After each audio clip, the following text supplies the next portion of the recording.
Right, well, we're in May, and as you can see, it's really grim. Looks like it's December out here.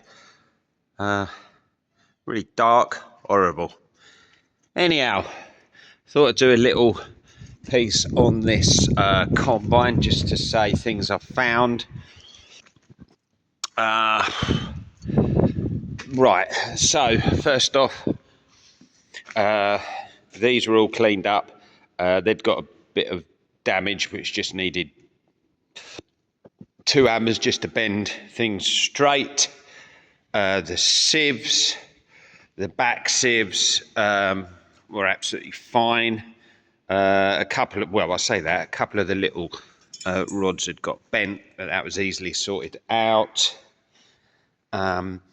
These top sieves, there was a few more on there with things that got bent, but again, that was real easy just to bend straight and sort out. Both of those needed stuff done on them. That's fine. In the back here, this I'll put it back on now, but this cover, I took that off. It's obviously not been blown out much before, and there'd been some rodent damage too, so this didn't work at all. Rather naughtily, they'd seen that and got that wire and tucked it in up here so that you didn't notice it just walking around. But in fact, it had been cut completely off by mice. But anyway, that's all, well, you know, it wasn't difficult to do. This side, again, little bit damage to wires to the lights, and the sensor, speed sensor on the chopper, that was completely eaten through.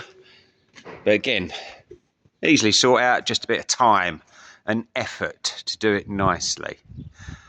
Now, while I was changing the oil in the two rotary gearboxes up there, I was having a bit of a mosey round and did notice a problem. That will be able to see it, but this, oh, you can just make it out. There's a cover for the bearing floating around up there, and or that inner bearing, and that is obviously not good. You can feel the ball bearings through it.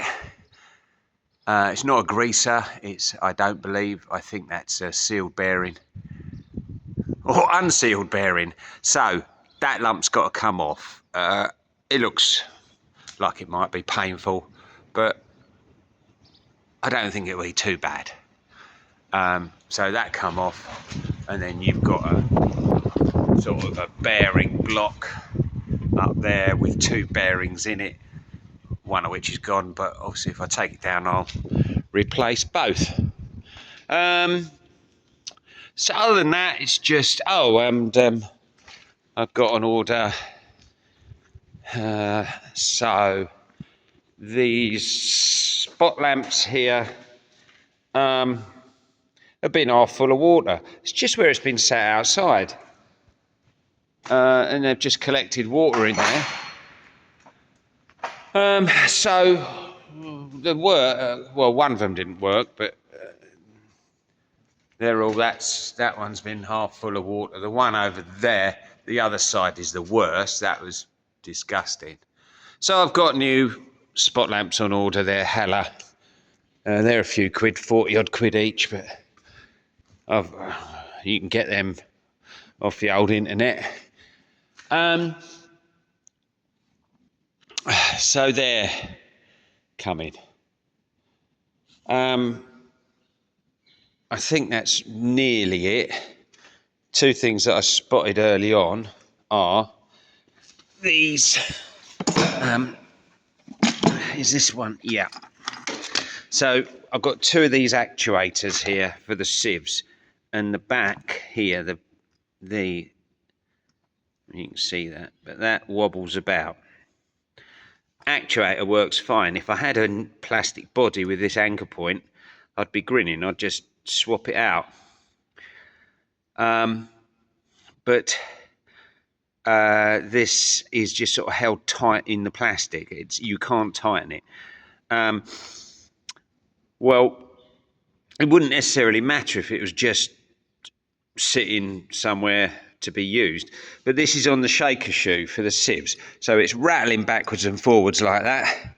Well, you get a bit of movement there, and it's going forward as that's still going backwards, and it's just going to fail really quite quickly, I think, and probably cause damage. They are very expensive, and I cannot get them from the manufacturer because as we can see, but as I've since found out, this number here ends in an X. If that ends in an X, that means that the fitment, this, is manufacturer specific, and so you cannot buy them off the shelf that will fit this combine.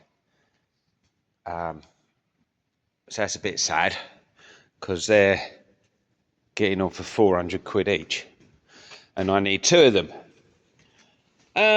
But I think that's the worst thing. I've been round a lot of the rest of it. I haven't spotted anything else. I was always expecting to find some things with it, so that's not a problem. And everything seems to work. I know these Deltas had a really bad reputation. Well, I say had. They probably have still got a really bad reputation. But from what I can gather, and according to an article in Profi magazine, late ones had an awful lot of changes done to them and weren't that bad at all. But the damage was done by then from the early ones. Insofar, no one wants them. So you've got a combine here. I've got a combine here that potentially is, well, it is a big machine, but if it was yellow or green, would cost double what I paid for it. Well, you can have a lot go wrong with it for, that amount of money. I mean, it's miles beyond what I need. Combine harvest is going to take, a couple of days, really. But there we are. That's the situation. These are the sort of combines that are available to small farmers these days, because no one anymore gets 3 or 4 smaller combines to do their combining, and then us smaller farmers get them. Everyone's going this size. So we shall carry on. I think it's going to be fine. Like I said, I'm pretty pleased with it up to now.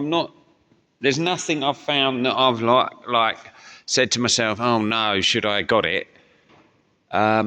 It's all what I expect to find.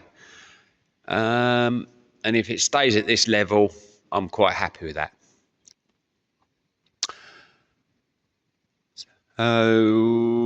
We'll keep doing it, and I'll do some more updates later on.